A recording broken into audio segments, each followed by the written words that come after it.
Meus irmãos, vamos abrir, sem mais demora, nossas Bíblias do livro de Mateus, capítulo 6. Nós estamos vendo de uma forma sistemática, gradual, aí sobre a questão da ansiedade. Tanta coisa para a gente falar, na verdade, e tão pouco tempo, tantas pessoas ansiosas, na verdade.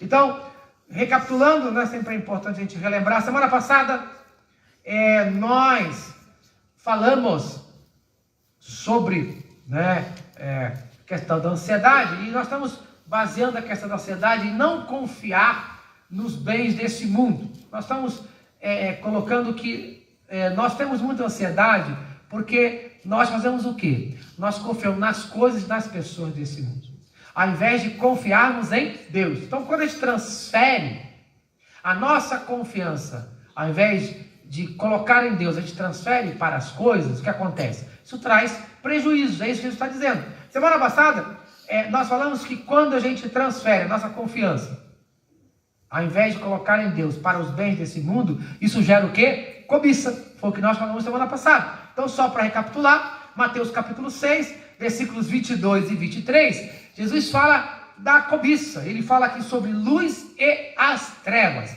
Mateus capítulo 6, versículos 22 e 23, fala assim: são os olhos a lâmpada do corpo.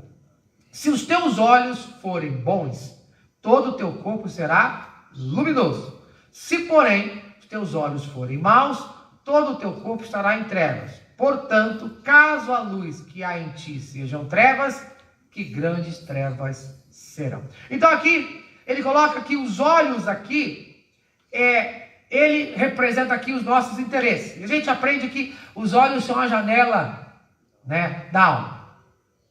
E aqui Jesus faz aquela comparação entre olhos bons e olhos maus. Olhos bons, ele evita a cobiça, está na luz. Olhos maus, ele busca a cobiça. Então, os olhos maus, ele gera o quê? Ele gera aquela questão da inveja.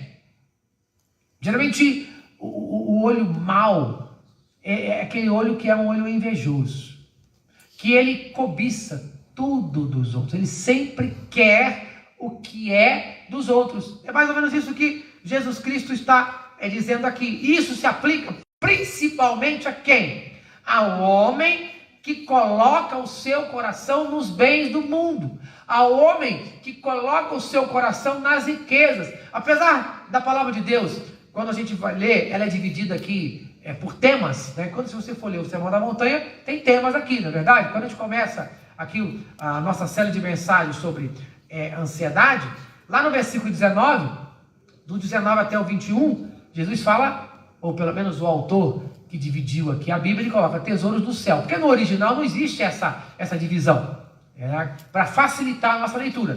Aqui nessa parte, a pessoa que fez a divisão da Bíblia, colocou a luz e as trevas, e essa divisão é feita por quem? Por quem faz a impressão da Bíblia. Por isso que algumas Bíblias, às vezes a divisão é diferente, é pelo tradutor, Então, você tem aí, de 22 a 23, pelo menos na minha versão está escrito a luz e as trevas. Mas o que ele está indicando aqui? Ele está indicando que os seus olhos, eles estão voltados o quê? Para tesouros. E os tesouros, Jesus fala de tesouros aonde? Ele começa lá no versículo 19. Não acumule tesouros. Então a cobiça, o seu olho está colocado aonde? Nos tesouros. Ao invés dos seus olhos estarem focados no dono dos tesouros, os teus olhos estão focados em quê? Nos tesouros. Se você fizer uma leitura direta, sem essas divisões, é isso que ele está dizendo. A cobiça leva você a cobiçar o quê? Apenas o bem material. A você olhar para o bem material. E isso vai o quê? Poluir a sua vida. Por isso a gente não pode confiar nos bens materiais. Porque se eu confio nos bens materiais, o que vai acontecer? Eu vou cada vez mais querer mais bens materiais. Por quê? Porque é o bem material que me dá confiança. Então eu preciso de mais. Por quê? Porque existe a inflação, que o meu dinheiro vai perdendo, Existem os desastres naturais, que consomem o meu dinheiro, o ladrão, a traça, a ferrugem, que o próprio Jesus coloca aqui, que vão destruir o meu tesouro. Então o que vai acontecer? Eu vou sempre cobiçar ter mais, porque a minha confiança está neles. Ao invés dos meus olhos serem bons, estarem confiantes em Deus, que é Ele que supre as minhas necessidades, a minha ansiedade leva eu a confiar o quê? Nos bens materiais. É isso que Jesus está falando. Então, não confie nos bens materiais. Por quê? Porque eles vão poluir a sua vida e vão levar você a cobiçar o que não é seu, por falta de contentamento. Isto era semana passada. Nessa semana, propriamente dito, a gente vai entrar em terceiro lugar, né? Nós vamos ver aí o versículo de número 24. O que gera a cobiça? O que gera a poluição? Então a gente vai ver o seguinte: em terceiro lugar, não confie nos bens desse mundo. Por quê? Porque você vai se tornar escravo deles. No momento em que você passa a confiar nos bens desse mundo, você se torna escravo. Aqui a gente vai entender isso. Versículo 24 do capítulo 6 de Mateus. Preste atenção. Ninguém pode servir a dois senhores, porque ou há de aborrecer-se de um e amar ao outro, ou se devotará a um e desprezará ao outro. Não podeis servir a Deus e às riquezas. Nas versões antigas, a palavra riquezas era substituída por mamon. Mamon era como se fosse um deus, o deus das riquezas. Então o que ele está falando aqui? Trocando em miúdos, traduzindo. Ele está falando de dois deuses que podem existir na sua vida. O único Deus verdadeiro, ou as riquezas que se tornam um Deus. Porque ao invés do teu dinheiro servir a você, você serve ao teu dinheiro. Porque você trabalha tanto, mas tanto, que você não tem tempo para usufruir do seu dinheiro. Você muitas vezes é tão mesquinho, né? A gente lembra daquela figura infantil aí, dos quadrinhos, dos desenhos, Tio Patinhas.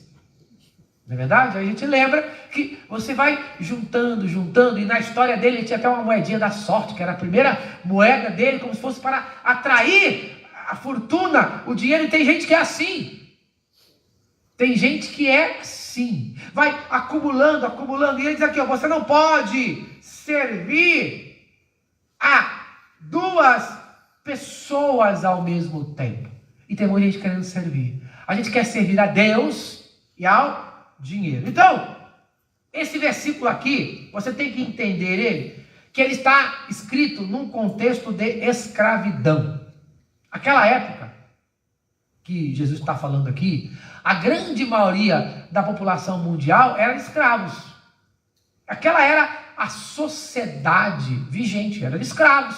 Como nos tempos atuais, a grande maioria são de empregados. Poucas pessoas têm o luxo de ser o patrão. A maioria é empregados, mas naquela época, a maioria era o quê? De escravos. Grande maioria era de escravos. Então, você tem que entender que esse contexto em que Jesus está falando, então as pessoas entendiam o que Jesus estava falando. Ninguém pode ser escravo de dois senhores.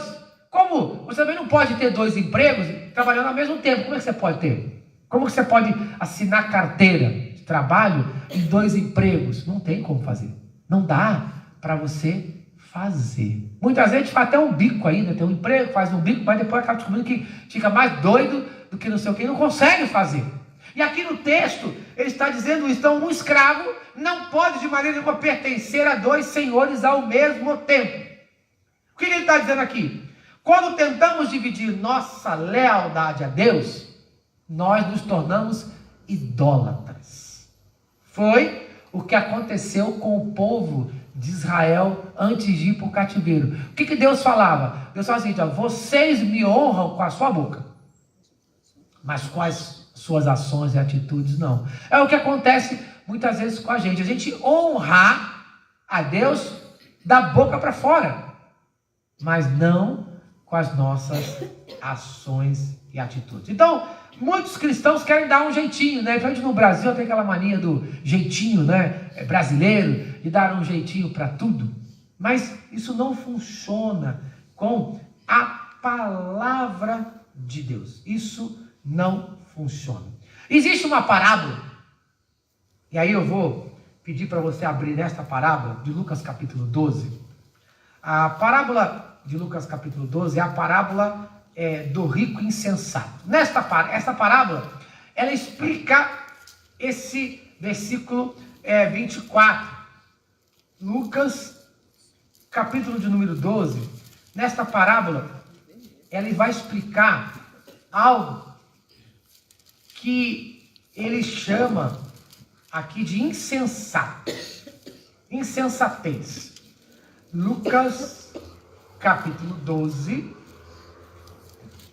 dos versos de 13 a 21, que aqui Jesus ele vai reprovar a avareza, que é aquela pessoa que nós estamos falando aqui que quer servir a dois senhores, que está com a cobiça, né? Ela está com a sua confiança no mundo, que gerou a cobiça na sua vida, e ela acaba se tornando o quê? Escravo da sua cobiça. Porque ela cobiça tanto que ela se torna escrava. E aqui diz assim, Lucas capítulo 12, de 13 a 21.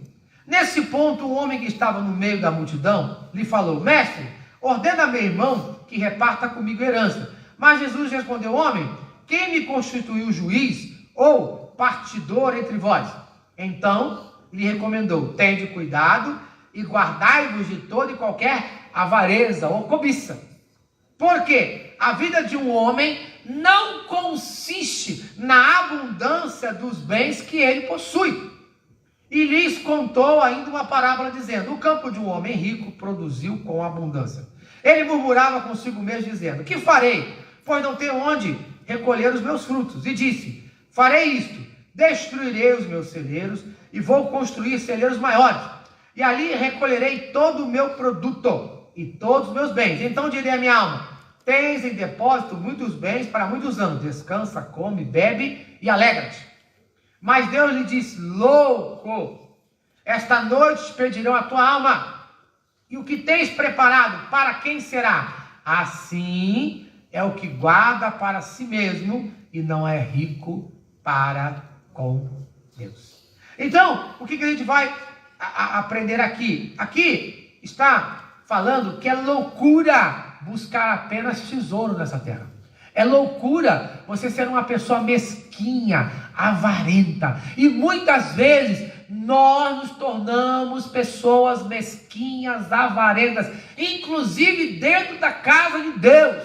Nós nos tornamos pessoas mesquinhas e avarentas dentro da igreja, pois nós não aprendemos a compartilhar, nós não aprendemos a repartir. O povo de Deus precisa aprender aquilo que Jesus já ensinou, que está escrito na Bíblia: é melhor dar do que receber. A casa de Deus precisa aprender a dar. Tudo que entra, os dízimos e ofertas, tem o propósito principal de abençoar a todos, começando pelos domésticos da fé. Preste atenção, começando pelos domésticos da fé. Isso não quer dizer que é apenas para os domésticos da fé, isso não quer dizer que é para apenas os membros da igreja, mas é para os membros dessa igreja, os membros de outras igrejas, e até aquelas pessoas que não querem o evangelho.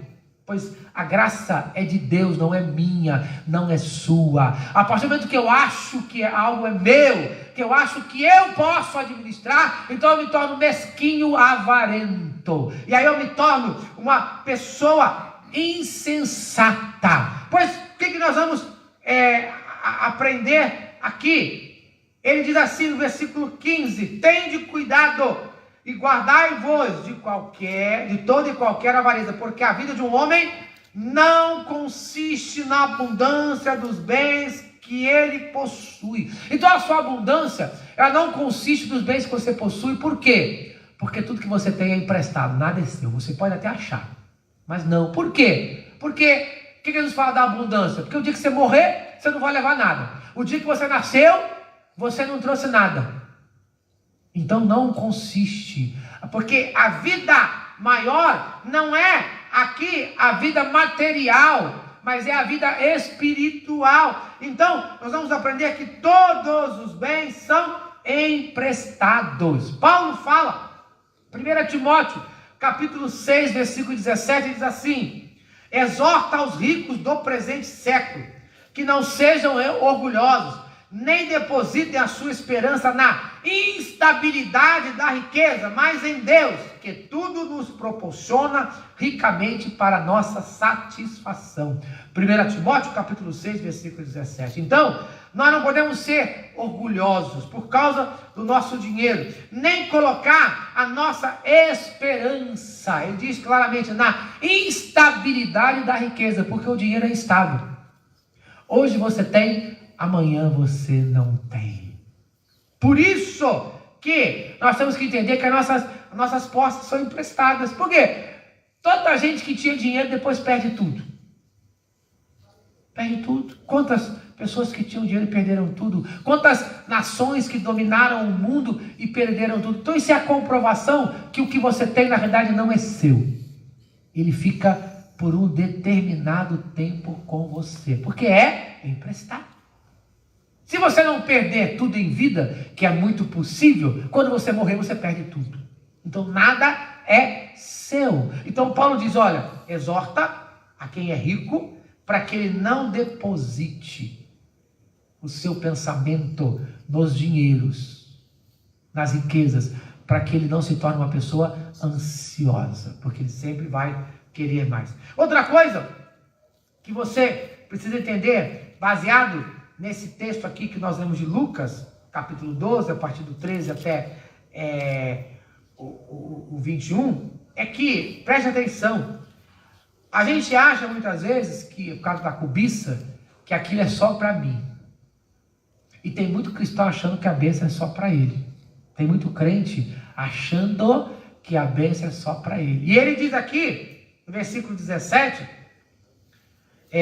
e murmurava consigo mesmo, dizendo, que farei? Pois não tenho onde guardar os meus frutos. Aí versículo 18, e disse ele, farei isto, vou destruir os meus celeiros, e vou construir celeiros maiores ainda, e vou ali recolher todo o meu produto e todos os meus bens. Então, aquela pessoa achava o quê? Muitas vezes nós achamos que as bênçãos de Deus, tudo que nós temos é só exclusivo nosso. Aquela pessoa era tão egoísta, que dá a entender aqui no texto que ele guardou tudo apenas para ele. E a gente vai entender que o que nós adquirimos desse mundo não é para nós guardarmos para nós, é para nós distribuirmos. Ser rico para com Deus não é acumular riquezas aqui na terra. Ser rico para com Deus é distribuir essas riquezas aqui na terra. Aí a gente volta lá para Paulo, em Timóteo, em que ele fala lá, 1 Timóteo capítulo 6, versículo 18, vai estar falando para os ricos, que pratiquem o bem, sejam ricos de boas obras, generosos em dar e prontos para repartir. Esse é o princípio da riqueza para com Deus. Por quê? Porque quando Deus constituiu a terra prometida, quando o povo saiu do Egito, o que Deus fez? Deus repartiu a terra. Essa foi a definição que Deus fez. Deus repartiu a terra. Então, a família que tinha 10, o pai que tinha 10 filhos, o que Deus fazia? Dava 10 pedaços de terra e dividia de forma igual. Aquele que tinha 5 filhos, ganhava 5 partes. Por quê? Para que ninguém tivesse mais nem menos. E aquilo ia passando de geração a geração. E se acontecesse algum problema financeiro, em que a pessoa ficasse endividada, o que ele fazia? Ele vendia aquele pedaço de terra pelo valor para seu vizinho. E aí tinha um tempo lá determinado, que era o tempo do jubileu, 50 anos. Quando passasse 50 anos, cada tempo, ele tinha que devolver aquela terra para aquela família. Por quê? Porque a terra não era dele. A terra era de Deus. E Deus dá para quem Ele quer.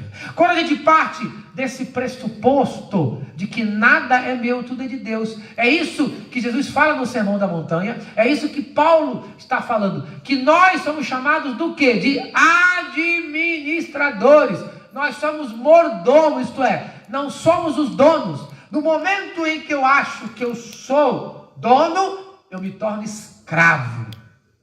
Eu passo a ser possuído por aquilo que eu acho que eu sou dono, porque o único dono é Deus. Eu não sou dono, você não é dono de nada. Então, o princípio é, eu preciso repartir para evitar o quê? A ganância. para evitar o quê? A cobiça, para evitar de ser escravo. Porque quanto mais eu ajunto, mais mesquinho eu me torno.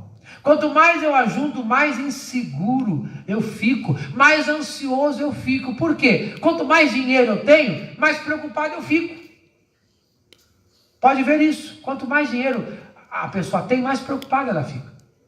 Ela começa a colocar proteção na casa, né? Bota aí grades, muros altos, alarme, seguranças, né? Anda de carro blindado aí.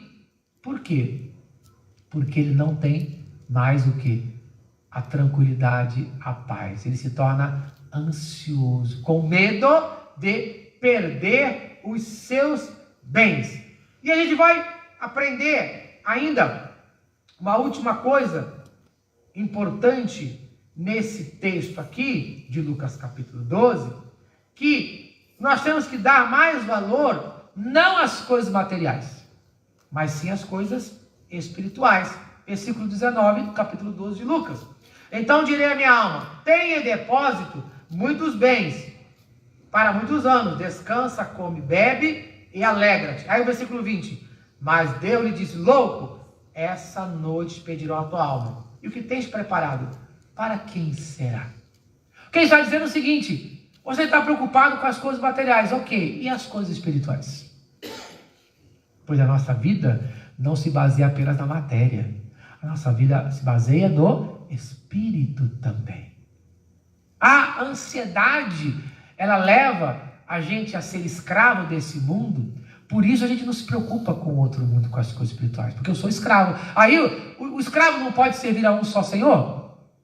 O escravo só pode servir a um senhor só. Então eu estou servindo ao senhor da matéria, aos bens materiais, a mamão, às riquezas. Aí a minha preocupação, que deveria ser espiritual, ela não existe mais.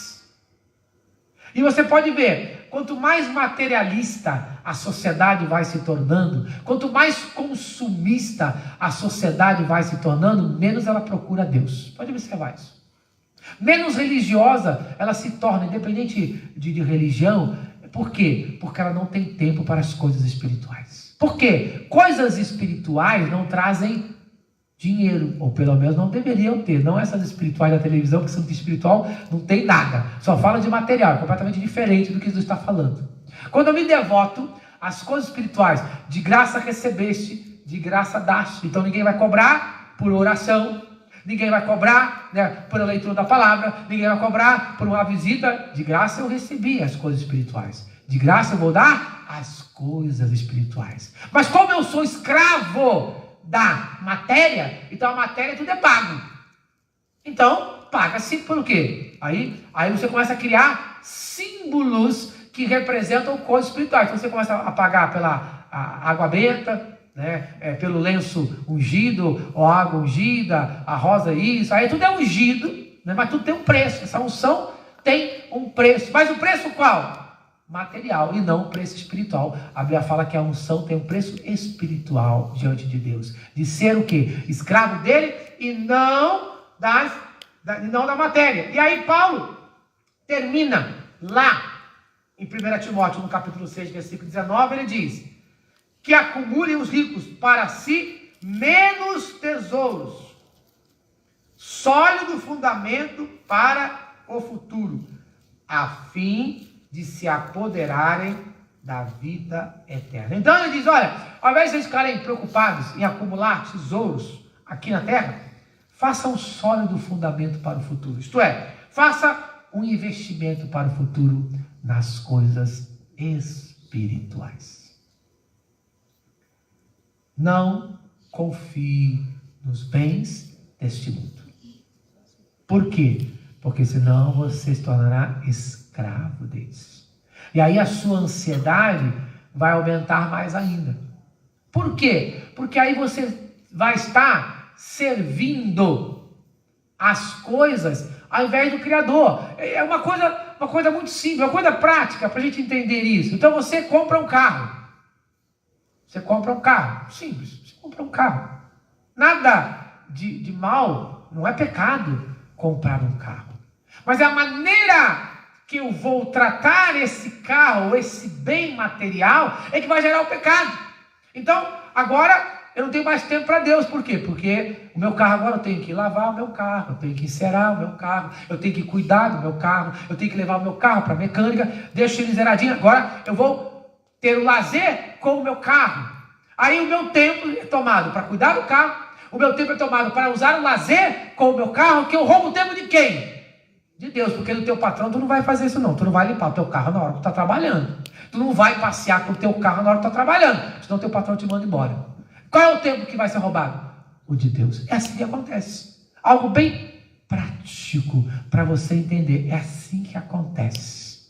Eu começo a trocar as coisas espirituais, o meu tempo determinado espiritual para Deus, eu começo a trocar ele para as coisas materiais. Aí eu me torno o quê? Escravo do meu carro. Aí o meu dinheiro, eu tenho que investir, né? Porque, como costuma dizer o ditado, o carro é outra família.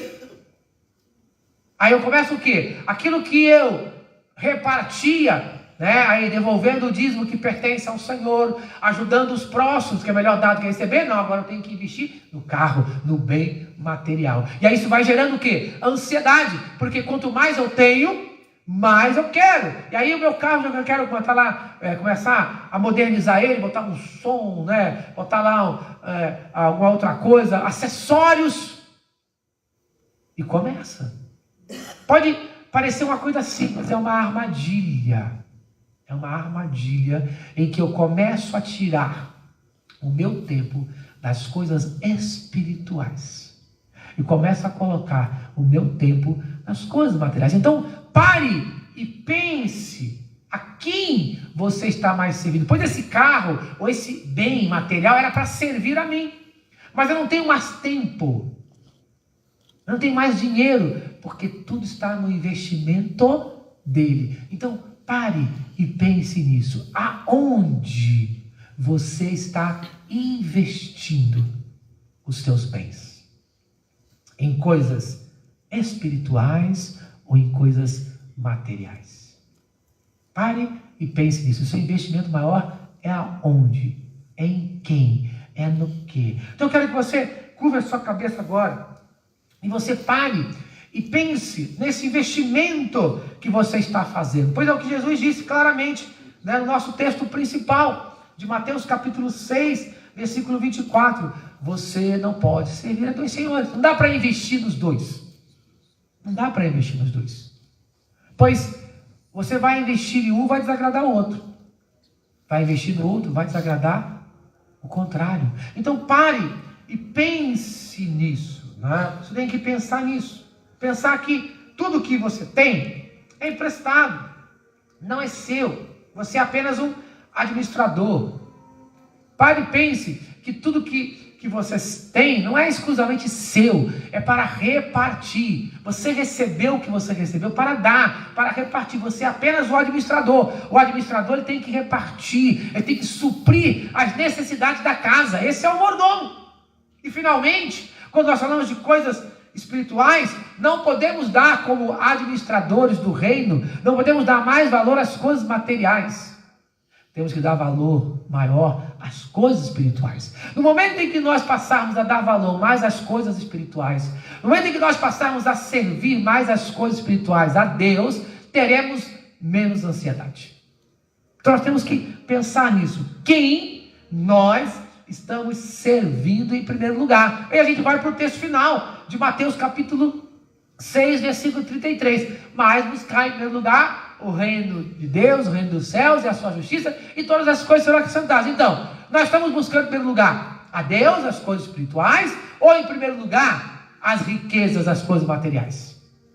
A gente tem que entender. Se eu estiver buscando em primeiro lugar as coisas espirituais, o que vai acontecer? As coisas materiais serão acrescentadas. Mas se eu estiver buscando em primeiro lugar as coisas materiais, eu vou perder as coisas materiais e vou perder principalmente as coisas espirituais. Porque as materiais não são minhas, são emprestadas. As espirituais Deus deu para todos nós, para desfrutarmos eternamente no céu. Vamos orar? Curva a sua cabeça agora, feche os seus olhos. Pai querido, Deus de amor, continua na tua presença agora, colocando a nossa servidão diante de ti nesta noite.